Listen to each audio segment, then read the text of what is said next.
여기 중국의 작은 도시에서 터진 학교 폭력 사건이 전국을 뒤흔들고 있다는 충격적인 소식이 있습니다. 14살 소녀가 당한 끔찍한 폭행 영상이 SNS에 퍼지자 중국 정부는 즉시 삭제하고 검열에 나섰는데요. 가해자들이 고위관리 자녀라는 소문이 돌면서 시민들의 분노가 폭발했다고 합니다. 진실을 밝혀라 외치며 거리로 나선 시민들. 처음엔 200명이었던 시위대가 며칠 만에 수천 명으로 불어났고 결국 경찰이 곤봉과 최루탄으로 진압에 나섰다는데요. 피투성이가 된 시민들, 쓰러진 노인들, 평화 시위가 순식간에 피해 광장으로 변했고 이 불씨는 중국 전역으로 번지기 시작했다고 합니다.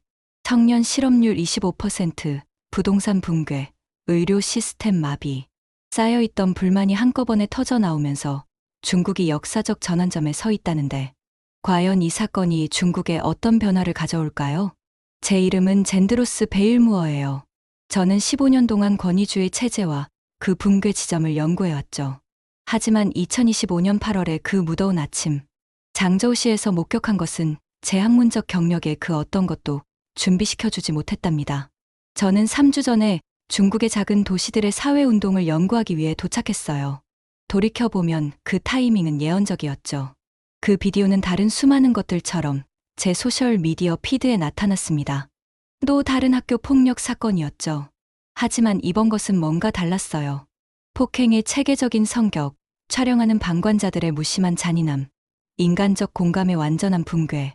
진실을 밝혀라. 누군가가 그 게시물이 사라지기 전에 댓글을 달았더군요. 14살 피해자의 울부짖음이 저를 괴롭혔습니다. 호텔방에서 저는 그 비디오가 인터넷에서 사라지기 전까지 끝없이 반복해서 봤어요. 이건 단순한 괴롭힘이 아니었죠. 이것은 끔찍하게 잘못된 권력 역학의 축소판이었습니다.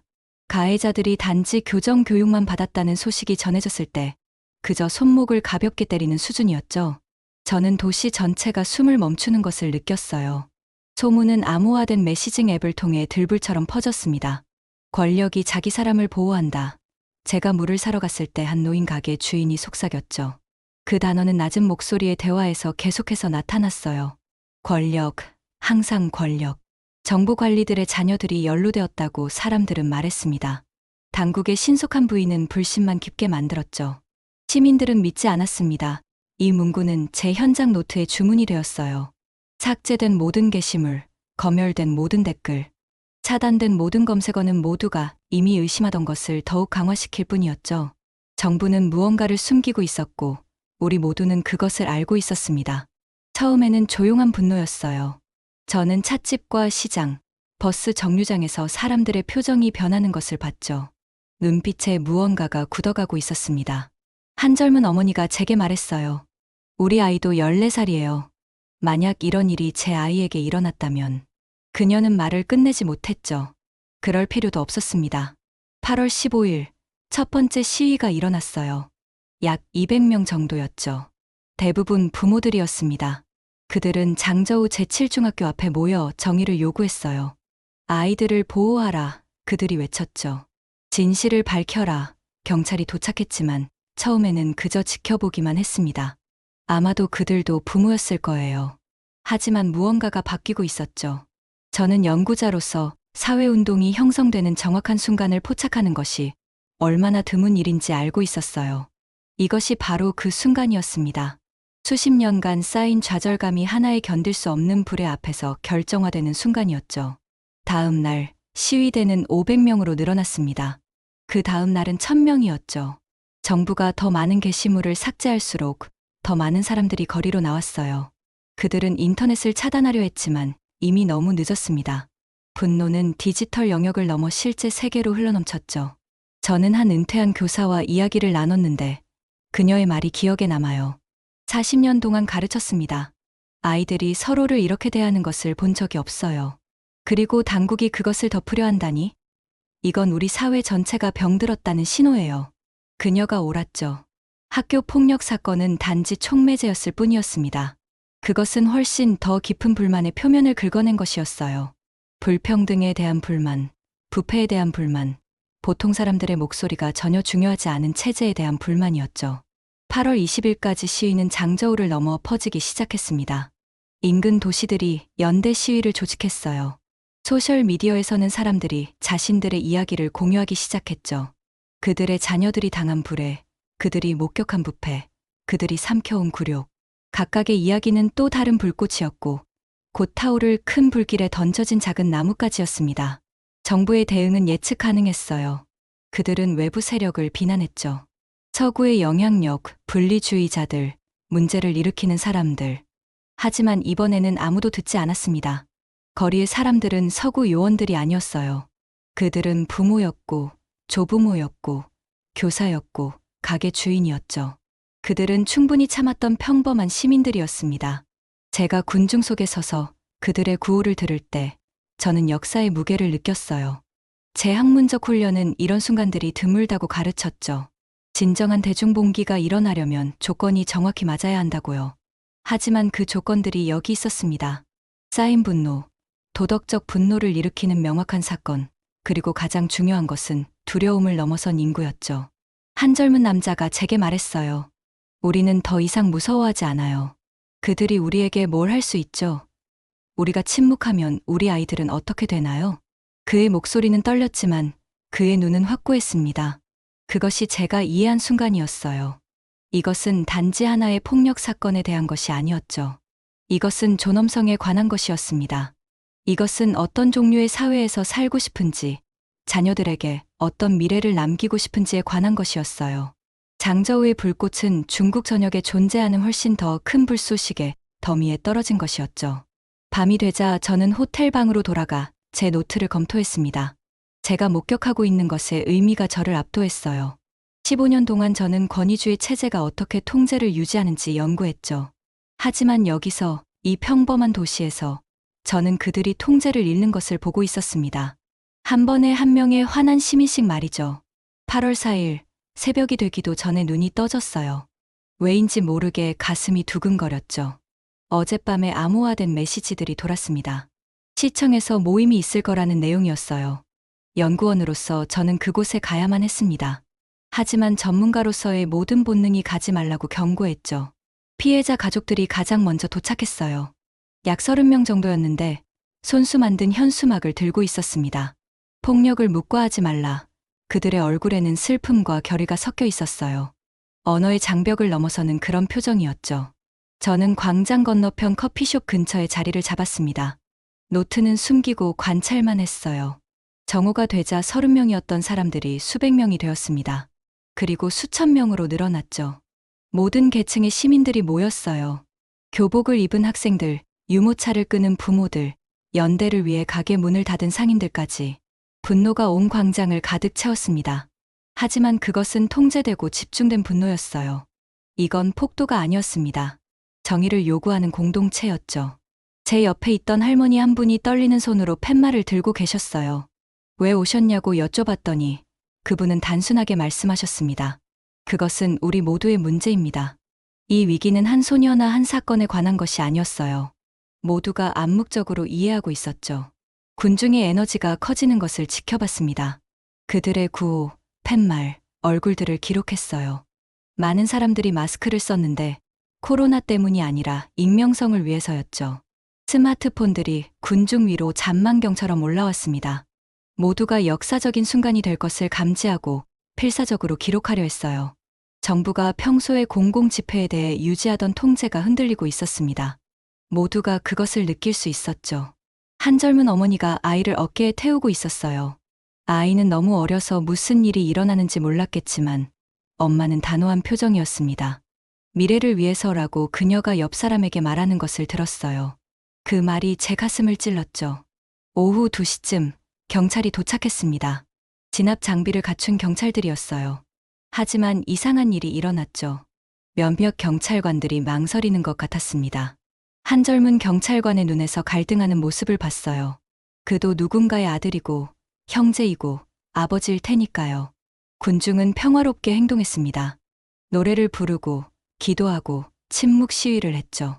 한 노인이 바이올린을 꺼내 애국가를 연주하기 시작했어요. 많은 사람들이 눈물을 흘렸습니다. 이건 단순한 시위가 아니었어요. 이건 국가의 양심이 깨어나는 순간이었죠. 저는 계속 관찰하고 기록했습니다. 한 대학생이 즉석 연설을 시작했어요. 우리는 더 이상 침묵하지 않을 것입니다. 라고 외쳤죠. 군중이 환호했습니다. 그 순간 무언가가 바뀌고 있다는 것을 알 수 있었어요. 공기 자체가 달라진 것 같았습니다. 해가 지기 시작하면서도 사람들은 떠나지 않았어요. 오히려 더 많은 사람들이 모였죠. 촛불이 하나둘씩 켜지기 시작했습니다. 곧 광장 전체가 촛불의 바다가 되었어요. 그 빛은 희망처럼 보였고 동시에 경고처럼 보였습니다. 한 중년 남성이 제게 다가왔어요. 당신도 기록하러 왔나요? 라고 물었죠. 저는 고개를 끄덕였습니다. 좋아요. 그가 말했어요. 누군가는 이것을 기억해야 하니까요. 진실을 기록해야 하니까요. 밤 9시가 되자 당국에서 해산 명령을 내렸습니다. 하지만 아무도 움직이지 않았어요. 사람들은 서로의 손을 잡고 있었죠. 낯선 사람들이었지만 그 순간만큼은 한 가족 같았습니다. 저는 그날 밤 많은 것을 봤어요. 용기와 두려움, 희망과 절망, 그리고 무엇보다 변화에 대한 갈망을 봤죠. 집으로 돌아가면서 생각했습니다. 이것이 시작일 뿐이라는 것을. 폭풍이 모이고 있었고 아무도 그것을 막을 수 없을 거라는 것을요. 그날 밤 저는 일기에 썼습니다. 오늘 나는 역사가 만들어지는 것을 봤다. 그리고 나도 그 일부가 되었다. 손이 떨렸지만 계속 썼어요. 누군가는 이 이야기를 전해야 했으니까요. 진실은 침묵 속에서 죽어가지만 목소리를 낼 때 살아난다는 것을 알았으니까요. 특수경찰 부대가 도착한 시간은 오후 2시 47분이었어요. 제가 정확히 알 수 있었던 건 손목시계를 확인했기 때문이죠. 손이 떨리고 있었지만 연구자로서의 본능은 정확한 데이터를 기록하라고 했습니다. 검은 제복, 전기 경찰봉, 방패를 든 그들은 평화를 지키는 사람들이라기보다는 점령군처럼 보였어요. 불법 집회입니다. 즉시 해산하십시오. 확성기에서 나온 금속성 목소리가 군중들의 함성을 뚫고 들려왔지만 그들을 침묵시킬 수는 없었죠. 오히려 소리는 더 커졌습니다. 진실을 밝혀라. 진실을 밝혀라. 진실을 요구하는 외침이 전투의 함성이 되었어요. 모든 것이 바뀌는 그 순간을 저는 목격했습니다. 맨 앞줄에 있던 한 청년이 경찰관과 눈을 마주쳤어요. 그는 20살도 안 되어 보였죠. 둘 다 움직이지 않았습니다. 그의 뒤에 있던 시민들이 살짝 앞으로 밀렸어요. 아마 의도하지 않았을 거예요. 경찰관의 경찰봉이 올라갔습니다. 첫 번째 타격이 내려졌을 때의 그 소리를 저는 절대 잊을 수 없을 거예요. 쓰러진 중년 남성은 경찰관을 노려보던 사람도 아니었습니다. 그저 근처에 있었을 뿐이었죠. 가까이 있었다는 죄뿐이었어요. 회색 머리에 피가 번지며 그가 쓰러졌습니다. 광장이 폭발했어요. 물병들이 투명한 미사일처럼 공중을 날아다녔죠.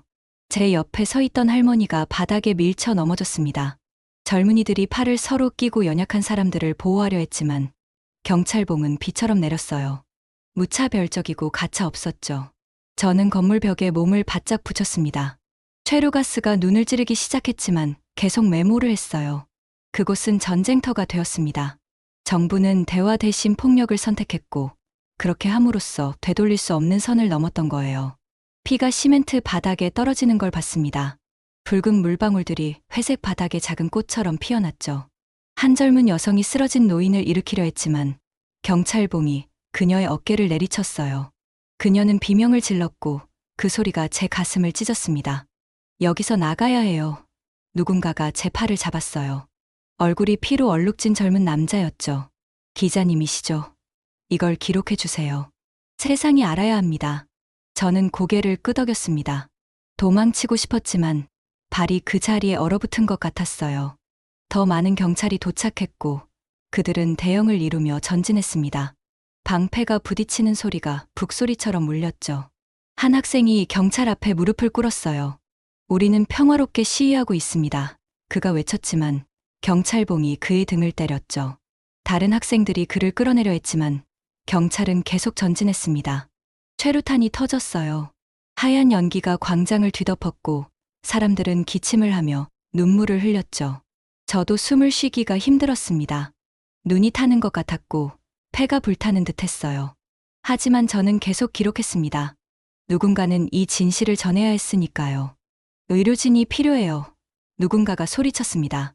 하얀 조끼를 입은 의료 봉사자들이 부상자들 사이를 뛰어다녔죠. 하지만 그들조차도 경찰봉을 피할 수 없었습니다. 한 간호사가 부상자를 치료하다가 머리를 맞고 쓰러졌어요. 광장 한쪽에서는 시민들이 바리케이드를 만들기 시작했습니다. 쓰레기통, 벤치, 그들이 찾을 수 있는 모든 것을 사용했죠. 절망적인 저항이었지만 그들은 포기하지 않았습니다. 저는 한 어머니가 10대 아들을 끌어안고 우는 것을 봤어요. 아들의 이마에서 피가 흐르고 있었죠. 왜 이래야 하나요? 그녀가 울부짖었습니다. 우리가 뭘 잘못했나요? 경찰 헬리콥터가 머리 위를 선회했습니다. 프로펠러 소리가 귀를 찢었고 바람이 최루가스를 더 넓게 퍼뜨렸어요. 사람들은 흩어지기 시작했지만 많은 이들이 여전히 광장에 남아 있었죠. 한 할아버지가 경찰 앞에 섰습니다. 그의 손에는 작은 태극기가 들려 있었어요. 나는 이 나라를 위해 싸웠소. 그가 떨리는 목소리로 말했죠. 민주주의를 위해 싸웠는데 이제 와서 이런 꼴을 봐야 하다니. 경찰은 잠시 멈춰 섰습니다. 하지만 명령이 떨어졌고 그들은 다시 전진했어요. 할아버지는 밀려 넘어졌고 태극기는 피 묻은 바닥에 떨어졌습니다. 저는 그 순간을 영원히 기억할 거예요. 민주주의의 상징이 피와 최루가스 속에서 짓밟히던 그 순간을요. 정부가 자신의 국민을 적으로 만든 그날을 말이죠. 광장을 빠져나오면서 저는 뒤를 돌아봤습니다. 연기 속에서도 여전히 사람들이 서 있었어요. 부상을 입었지만 무릎 꿇지 않았죠. 그들의 목소리는 여전히 울려 퍼졌습니다. 진실을 밝혀라. 정의를 세워라. 그날 밤 호텔방에서 저는 피 묻은 노트를 펼쳤어요. 손이 아직도 떨렸지만 저는 써야 했습니다. 세상이 알아야 했으니까요. 평화로운 시위가 어떻게 피해 광장이 되었는지, 민주주의가 어떻게 경찰봉 아래 쓰러졌는지를요. 창밖에서는 사이렌 소리가 계속 울렸습니다. 도시는 잠들지 못했고 저도 마찬가지였죠. 내일은 어떤 일이 일어날까요? 더 많은 폭력일까요? 아니면 변화의 시작일까요? 한 가지는 확실했습니다. 오늘 광장에서 일어난 일은 시작에 불과했다는 것을요. 경찰봉이 비처럼 내렸던 그날은 역사의 전환점이 될 거라는 걸 저는 알고 있었습니다. 장저우를 떠난 후 몇 주 동안 저는 중국 곳곳을 돌아다니며 연쇄적으로 일어나는 위기들을 기록했어요. 경제는 공식 통계로는 숨길 수 없을 정도로 피를 흘리고 있었죠. 상하이에서 만난 첸이라는 공장 주인은 팔리지 않은 전자제품으로 가득 찬 창고를 보여주었습니다. 우리는 계속 만들고 또 만들지만 아무도 사지 않아요. 그의 말 속에서 위기라는 단어가 계속해서 튀어나왔어요. 부동산 붕괴는 어디서나 눈에 띄었습니다. 광저우의 한 구역에서만 미완성 타워 17개를 세어봤죠. 하늘을 배경으로 콘크리트 뼈대만 남은 건물들이 우뚝 서 있었어요. 반갑이라고 적힌 표지판들이 빈 고급 아파트에 붙어 있었지만 그래도 사는 사람은 없었습니다. 제가 인터뷰한 젊은 부부는 8년 동안 저축해서 계약금을 마련했는데 이사하기도 전에 꿈에 그리던 집값이 증발해버리는 걸 지켜봐야 했어요. 청년 실업은 환멸에 빠진 세대를 만들어냈죠. 베이징의 대학가에서 공학학위를 가진 졸업생들이 음식 배달을 하는 걸 봤습니다. 일자리가 없는 경제에서 그들의 비싼 교육은 쓸모없었어요. 그들은 스스로를 탕핑담핑 세대라고 불렀지만 그들의 눈에는 좌절된 야망이 타오르고 있었죠. 자연재해는 모든 문제를 더 악화시켰습니다. 허난성에서 저는 침수된 거리를 걸어 다녔어요. 기후변화가 여름비를 성경에 나오는 대홍수로 바꿔놓았더군요. 수백만 명의 기후 난민들이 임시 대피소를 유령처럼 떠돌았죠. 그들의 삶은 집과 함께 떠내려가 버렸습니다. 정부의 대응은 항상 똑같았어요. 정보를 통제하고 위기를 축소하고 반대 의견을 침묵시키는 거였죠. 저는 충칭의 한 병원에서 의료 시스템의 붕괴를 목격했습니다. 의사들은 3개월째 월급을 받지 못했고 필수 약품은 바닥났어요. 한 간호사가 속삭이듯 말했죠. 우리는 환자들에게 거짓말을 해요. 약이 있다고 하지만 실제로는 없죠. 희망이라도 주려고요. 병원 복도는 치료받지 못한 환자들로 가득했고 절망의 냄새가 소독약 냄새와 섞여 있었습니다. 식량 부족도 심각했어요. 한때 중국의 곡창지대였던 동북 지방에서 농부들은 가뭄으로 메마른 들판을 보여주었습니다. 30년 농사를 지었지만 이런 건 처음이에요. 한 노인이 갈라진 흙을 만지며 말했죠. 도시의 시장에서는 쌀값이 매주 올랐고 사람들은 더 싼 대체품을 찾아 헤맸어요. 가장 충격적이었던 건 정부의 대응이었습니다. 위기를 해결하는 대신 그들은 문제를 보도하는 기자들을 체포했어요. 저도 여러 번 미행당했고 호텔 방이 수색당했죠. 한 지방관리가 저에게 경고했습니다. 진실을 쓰지 마세요. 안정이 진실보다 중요합니다. 하지만 진실은 숨길 수 없었어요. 거리에서, 시장에서, 폐쇄된 공장에서 사람들의 눈빛이 모든 걸 말해주었죠. 두려움, 분노, 그리고 무엇보다 배신감이었어요. 그들이 믿었던 시스템, 번영을 약속했던 당이 그들을 버렸다는 걸 깨달은 거죠. 저는 상하이의 한 카페에서 은퇴한 당 간부를 만났습니다. 그는 조심스럽게 주위를 둘러본 후 말했어요. 우리는 거대한 빙산을 향해 가고 있어요. 모두가 알지만 아무도 방향을 바꿀 수 없죠. 그의 손이 떨리고 있었어요. 평생 충성했던 체제가 무너지는 걸 지켜보는 사람의 손이었죠. 밤에 호텔로 돌아가면 저는 수집한 이야기들을 정리했습니다. 각각의 이야기는 퍼즐 조각이었고 합쳐지면 붕괴하는 제국의 모습이 드러났어요. 하지만 더 큰 그림이 있다는 걸 알았죠. 이 모든 위기가 우연이 아니라는 거요. 누군가가 어딘가에서 실을 당기고 있었어요. 그리고 그 실들은 모두 한 곳으로 이어졌습니다. 바로 로스앤젤레스로요. 제가 다음에 가야 할 곳이었죠. 내 연구는 중국의 정치 구조에 대한 불편한 결론으로 이어졌습니다. 시진핑 정부는 역설을 만들어냈어요. 더 많은 권력을 모을수록 더 취약해졌죠. 모든 위기는 더 많은 통제를 필요로 했고, 그것은 더 많은 불신을 낳았으며, 그 불신은 또다시 더 많은 통제를 필요로 했습니다. 저는 임명을 조건으로 이야기해준 은퇴한 당 간부를 인터뷰했어요. 시민들은 믿지 않았습니다라고 그가 말했죠. 이제는 익숙해진 그 문구를 되풀이하면서요. 사회적 계약은 깨졌습니다. 사람들은 더 이상 정부가 자신들의 이익을 위해 일한다고 믿지 않았고, 그 믿음이 없으면 남는 건 오직 물리적 힘뿐이었어요. 군부 개편, 당내 숙청, 증가하는 검열 모두 스스로를 갉아먹는 시스템의 징후였죠. 국제 제재와 무역 전쟁은 중국이 가장 절실히 세계 시장을 필요로 할 때 경제적으로 고립시켰습니다. 2025년 시장 접근 제한 목록은 안도감을 줄 수도 있었던 외국인 투자마저 몰아냈어요. 호텔 방에서 저는 끔찍한 그림을 그리는 통계들을 정리했습니다. 청년 실업률 25% 이상, 생산자 물가는 18개월 연속 하락, 주요 은행들을 무너뜨릴 위협이 되는 부실 대출. 각각의 숫자는 파괴된 삶이었고 미뤄진 꿈이었으며 심어진 혁명의 씨앗이었어요. 장저우 사건은 고립된 사건이 아니었습니다. 그것은 시작이었습니다. 비슷한 시위가 수십 개 도시에서 일어났고 각각은 진압되었지만 결코 진정으로 침묵하지 않았어요. 분노는 단순히 지하로 들어갔을 뿐이었죠. 지진 전에 지갑판처럼 압력을 쌓아가면서요. 저는 베이징의 한 카페에서 또 다른 접촉자를 만났어요.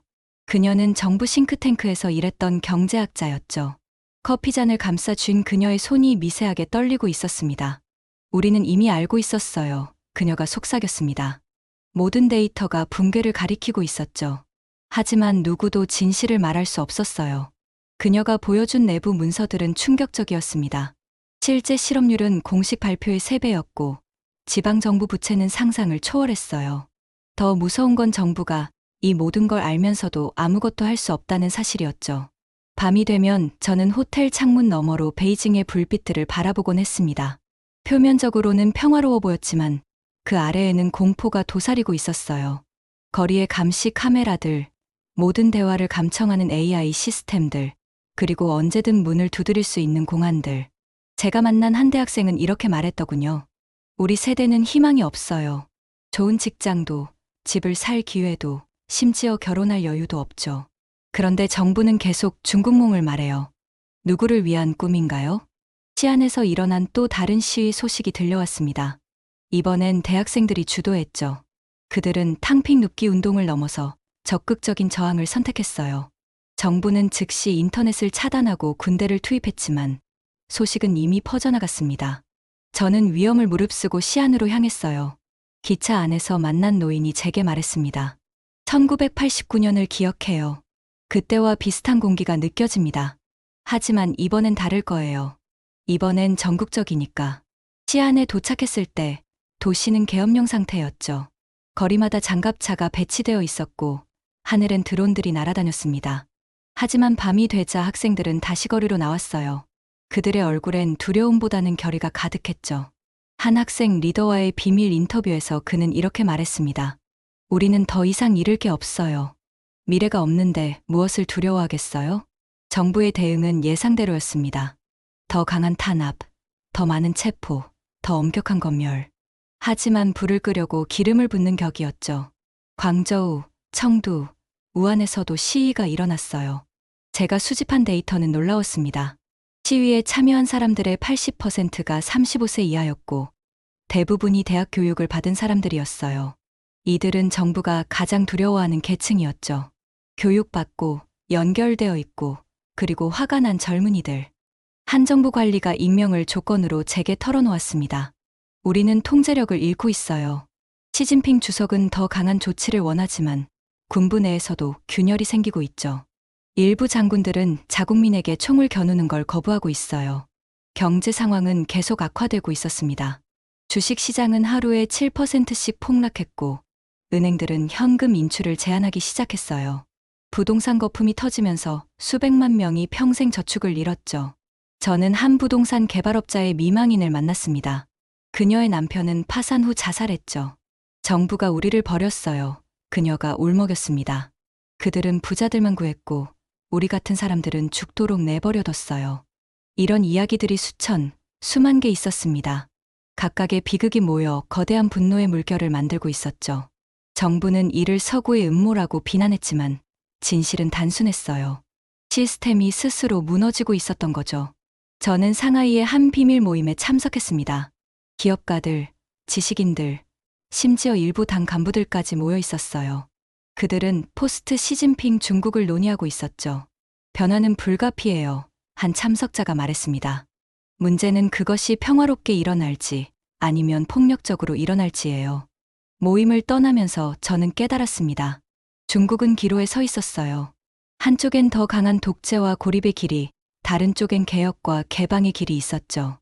하지만 현 정권은 첫 번째 길만을 고집하고 있었고 그것이 바로 그들의 몰락을 재촉하고 있었습니다. 호텔로 돌아오는 길에 저는 다시 한번 그 문구를 봤어요. 벽에 스프레이로 쓰여진 "우리는 믿지 않는다." 이제 그것은 단순한 낙서가 아니었습니다. 그것은 혁명의 구호가 되어가고 있었죠. 그날 밤 저는 일기에 썼습니다. 역사는 반복된다. 하지만 이번엔 다를 것이다.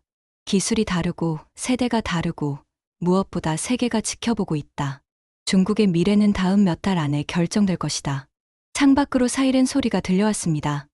또 다른 시위가 시작된 것 같았어요. 저는 카메라를 집어들었죠. 기자로서 제 의무는 진실을 기록하는 것이었으니까요. 비록 그것이 위험하더라도 말이죠.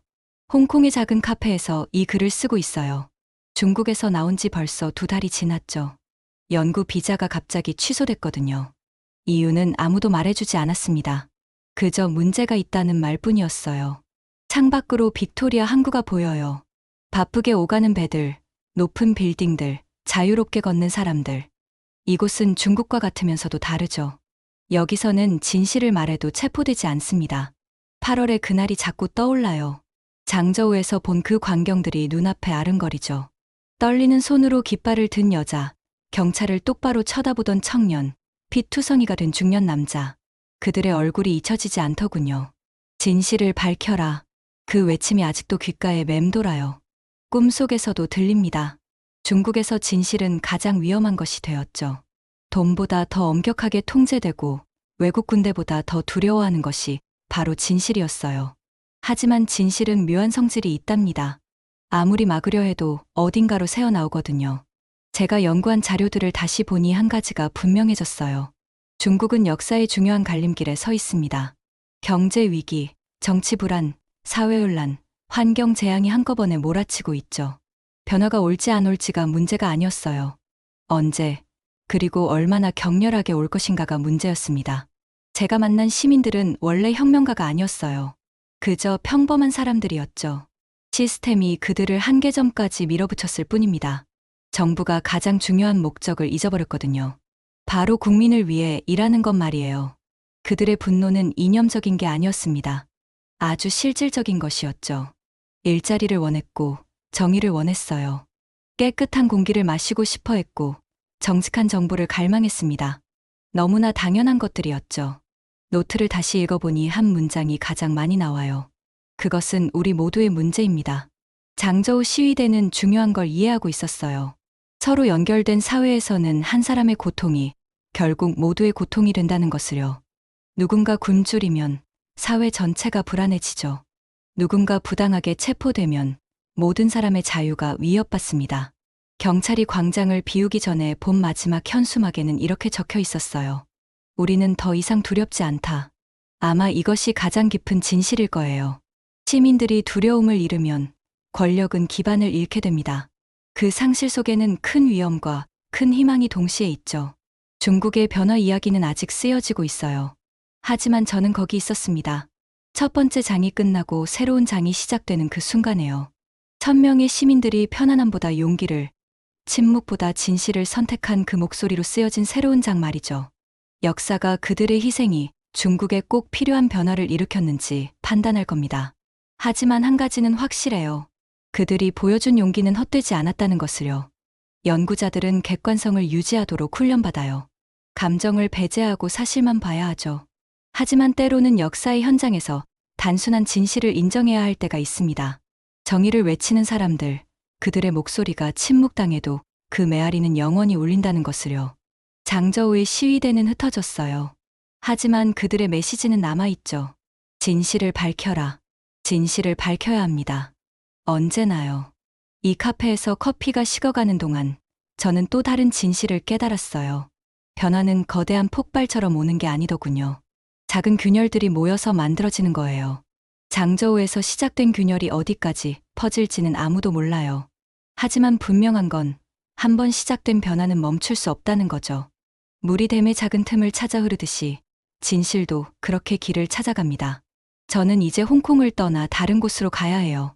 하지만 장저우에서 본 것들, 들은 것들, 느낀 것들은 평생 잊지 못할 겁니다. 그날의 용기 있는 사람들이 준 가르침도요. 두려움을 이긴 사람들이 역사를 바꾼답니다. 장저우의 시민들이 바로 그런 사람들이었어요.